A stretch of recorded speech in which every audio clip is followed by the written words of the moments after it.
I'm Garrett Wishon from Sam Houston Electric in Livingston, Texas. Welcome to Along Those Lines.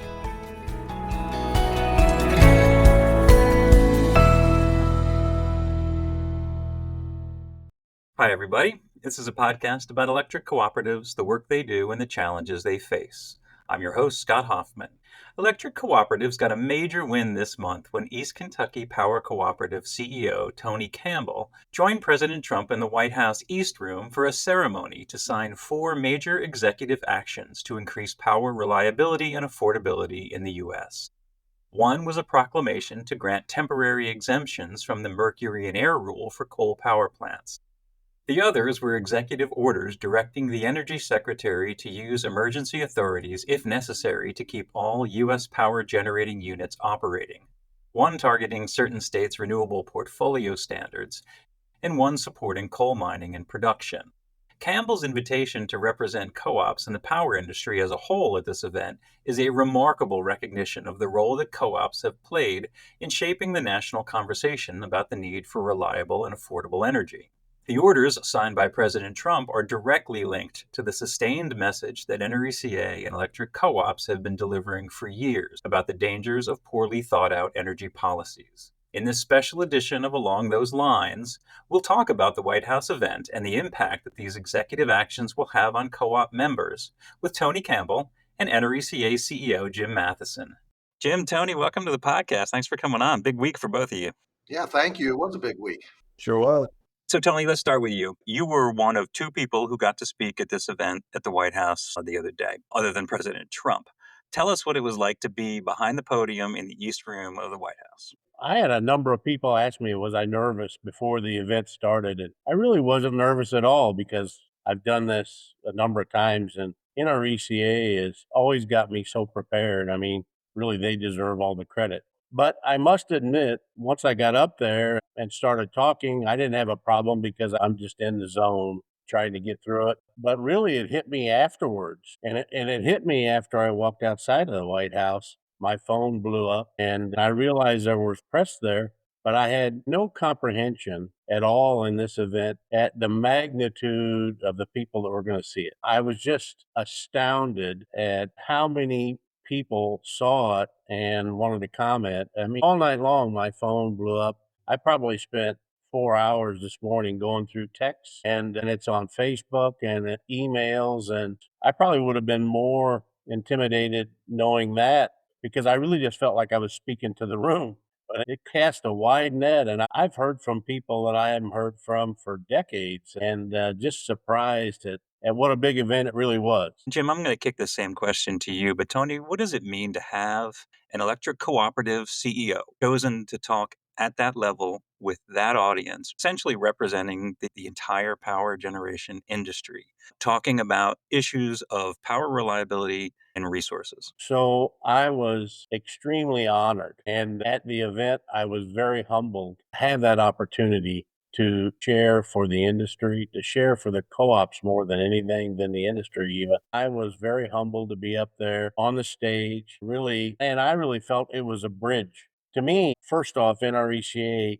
did an unbelievable job of setting it up and having me prepared. But to me, that was a bridge from the co-ops to the secretaries and the president. And I really wanted to make sure that we came off without a hitch. And I hope that they have enough respect for us now and know that we're wearing the white hats and want to do the right thing for the end consumer, that they'll get a hold of us and get a hold of Jim when they need something. If they have a question, that we'll be the first one to call and we'll be at their beck and call. So, Jim, what does this mean to be in that room with other co-op CEOs and seeing Tony up there on that stage? It means a lot. And I think it's a reflection of the leadership role that NRECA and the electric cooperatives assumed a number of years ago on speaking out about concerns about reliability of the grid, about supply not keeping up with demand, and supply even going the other direction when we're closing down power plants that still have useful life. When we started talking about it as electric co-ops, we were kind of a lonely voice out there, but we were confident that we were right on that issue. And we've worked diligently with elected officials, from wherever they come from, whatever state, whatever party, to emphasize this issue. And with the Trump administration, our work started early back during the campaign, working with the transition team back in July of the election year. And we've worked hard to give them good information. It's not just to have a relationship, it's to have a substantive relationship. And NRECA has worked really hard with its members to produce detailed policy papers that we've given to each of the agencies as they've come in the door about issues we care about and our approach to how they could be resolved. And I think that all is why we were at the table at that meeting at the White House. And we were it for the electric industry. And we were there with the President of the United States, with the Secretary of Energy, with the Secretary of the Interior, with the administrator of the Environmental Protection Agency. Those are all the players that we're going to work with to make sure public policy moves us in the right direction for reliability. So it was a great day, not just a good day. It was a great day for us. And I'm really proud of Tony, and I'm proud of all of our members across the country who have stayed together in a unified way and really allowed NRECA to speak with one clear voice on this issue. And that's what the meeting at the White House meant to me. So Tony got into a little bit of this about the preparation. There's a lot of contact that goes in behind the scenes to getting someone to the White House to an event. Can you talk a little bit about things that we do and the contacts we make and the engagement we foster in order to get to this point? Well, it is something that once the event is determined to take place, a lot of things have to move really fast in terms of the White House is interested in understanding how the event's going to play out, who's going to participate. They reached out specifically to us and indicated they wanted an electric cooperative CEO to speak at this event, which is great for us that they did. We quickly put our heads together, and quite candidly, Tony's the first guy I thought of, and we quickly realized that Tony Campbell would be a good representative, and we got that information back to the White House. Of course, they want to have briefings and talk about, okay, you get only 2 minutes. And Tony, you were on one of the briefing calls with the White House, and they kind of walk you through so you kind of know what you're getting into, and they know what they're getting from us too, which is the right thing to do. No surprises. And then there's the nuts and bolts, Scott, which is that the White House is an extremely secure location, so you got to get all your information in for all of our guests, because we had a number of electric cooperative CEOs in the room along with Tony, and you got to get all your personal information in, your driver's license information, all that. And then you go through 3 different security checks, Tony, I think it was, before we got inside the White House. So it's all in the interest of having an event that is well thought out, well planned, and runs well. And all that preparation, Scott, that you asked about really does matter. It's not the flashy stuff. Sometimes the preparation's kind of the not as exciting stuff, but boy, it all matters to pull off a good event. Yeah, and Scott, if I might add a little of that too, we're just the pretty faces that there and got to show up and get up on stage. And really, behind the people, the ones that really, really made it work. And they worked hard. The NRECA staff and some of my staff, it was a work a weekend because we didn't even know about it until Thursday night. I don't think it was confirmed until Friday. The staff worked all weekend long hammering this out to make sure that we represented all the co-ops in the United States fairly and effectively. They're the best in the business. Absolutely. So, NRECA and electric co-ops have been warning about threats to reliability for years now. And Jim, you mentioned that sometimes it was by ourselves, but we seem to have reached a point where policymakers are finally not only listening, but acting on the things that we've been saying. Tony, tell us what that means as the CEO of a G&T and also someone who's been one of those prominent voices calling for common sense policies. What does it mean to see that sort of come to fruition? So let me back up just a little. First thing is, Jim has been talking about this for years, and he wore the white hat when nobody else was. That was not an easy thing. The investor-owned utilities were pushing back, the environmentalists were pushing back, and I was really concerned, and I was really very vocal, sending 8 letters to President Biden in sharing my concerns. But I feel much better today because everybody's talking about it. At least everybody's talking about it. Now, I don't think we want to kid ourselves that there's not a fairly large percentage of the country that still feels we may not be right. I don't want to speak for Jim, but I believe we're more right now than we were because we've had Storm Uri and Storm Elliott. And that was the time when people suffered. The end consumer suffered, and we couldn't supply the reliable, affordable electricity that we normally do. And so it really gives me a lot of comfort to be able to get up on the stage, and especially a national stage, and really share our concern and our request for some changes to make sure that we can deliver. I am still a little concerned too that if the clock keeps ticking, and assuming the economy doesn't really have a recession or data centers don't go away, it's going to be really, really close for us to be able to build enough generation and keep enough generation on to keep from having a crisis in this country. And I also think it's a national security. And we all know there's been some bad actors out there the last 4 or 5 years. And we need to protect ourselves. Yesterday gave me a lot of comfort that people there wanted to hear it, understood it, and realized that we have to have reliable, dependable, dispatchable baseload generation. And that bridge to zero carbon in the future can't be all natural gas. We have to have some coal because there's really not enough natural gas pipelines to supply it all. The last storm we had in January, when it was really cold, about 44% of the generation came from natural gas, 17% came from nuclear, and around 25%, 27% maybe from coal. And that's starting to get a little lopsided. That's recognizing that we're really leaning on natural gas because we've closed so many coal plants, and we have fuel insecurity with natural gas. We've seen it here where a 6-inch natural gas line shut our neighboring IOU's natural gas plants down. They shut our natural gas plants down, and they shut TVA's natural gas plants down. That's a crisis. 1 6-inch valve. And that's the fuel security that we just have to be concerned about. And right now, coal is the only answer. But I believe, in my personal opinion, coal is going to be the bridge to nuclear. And if you're really going to decarbonize this country, we got to get the nuclear, but it's 30 or 40 years out. I mean, it may be 15 or 20 before we get the first SMR on.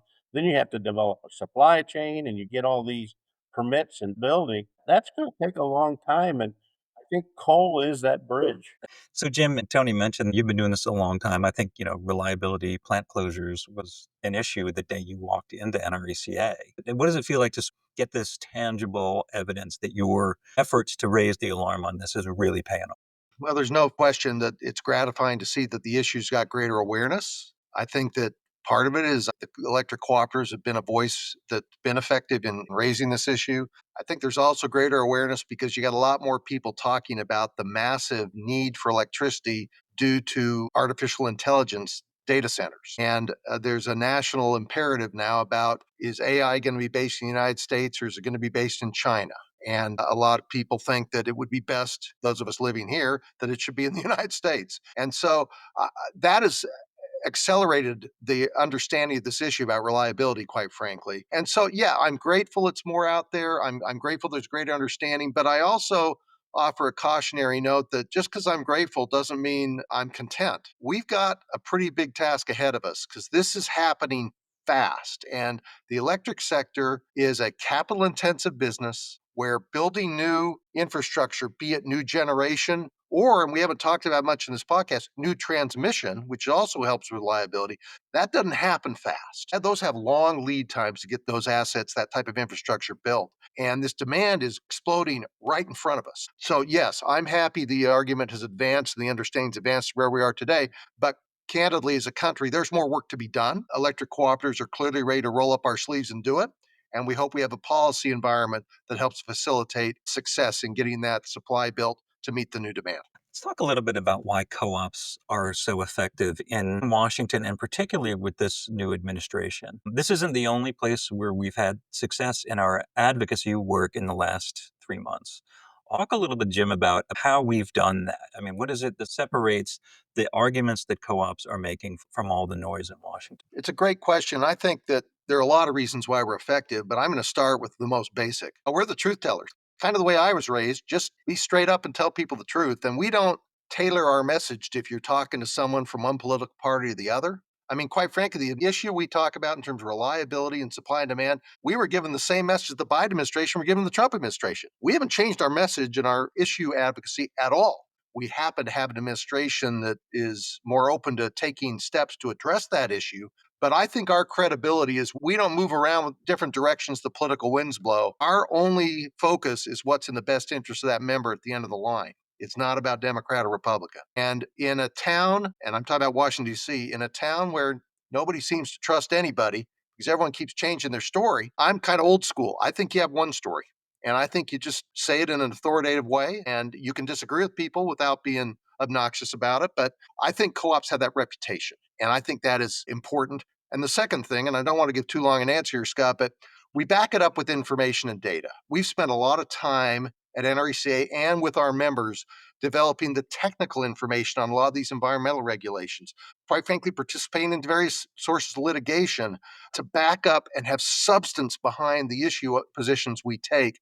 I find that kind of reassuring that in a world where politics seems to all be about short tweets and sound bites, substance still has a role. And we have credibility because we do have the substance behind everything we say. And I think those are a couple of many factors that really have gotten us this seat at the table to have these important conversations. So I just wanted to add a little bit to what Jim said. I'll tell you one other thing that I think really is rewarding to us. First thing is we've got Jim Matheson at the head of the association, and he is leading a charge and trying to keep all of us together. And that's like herding cats. But I will also say one of the things that really makes us strong is when the co-ops kind of get into the crisis or a concern, we start to pull together a lot more. And we've done that. I mean, all of the G&Ts are really pulled together. And one thing that I think is really a shining star for the co-ops is we're so diversified that we're all over the country and we're all doing many things, a lot of them cutting edge things like Mac McClellan doing CO2 capture, carbon capture and sequestration. So we have somebody doing all different things and they can bring that to the table. And I think that makes us extremely strong. Well, you guys have both been fighting the good fight. And Tony, I think you said it best with the reference to wearing the white hats on this issue and so many others. It was such a moment of pride to watch you up there, Tony, for the whole program, and to see you speaking at the White House, and Jim, you with the other CEOs there supporting Tony. So I want to thank you both for taking the time to come on. I know it's been a busy week. Thanks for sharing your information, and thanks for doing what you do. Thanks so much, Scott. Thank you, Jim. All right. Thanks to both of you. Appreciate it. And thanks to you, our listeners. For more on this and other podcasts, visit us on electric.coop. Until next time, for Along Those Lines, I'm Scott Hoffman. I'm Claudia Raffet from Sussex Rural Electric Cooperative in Sussex, New Jersey. Thanks for listening to Along Those Lines. Subscribe and rate us on your favorite podcast app.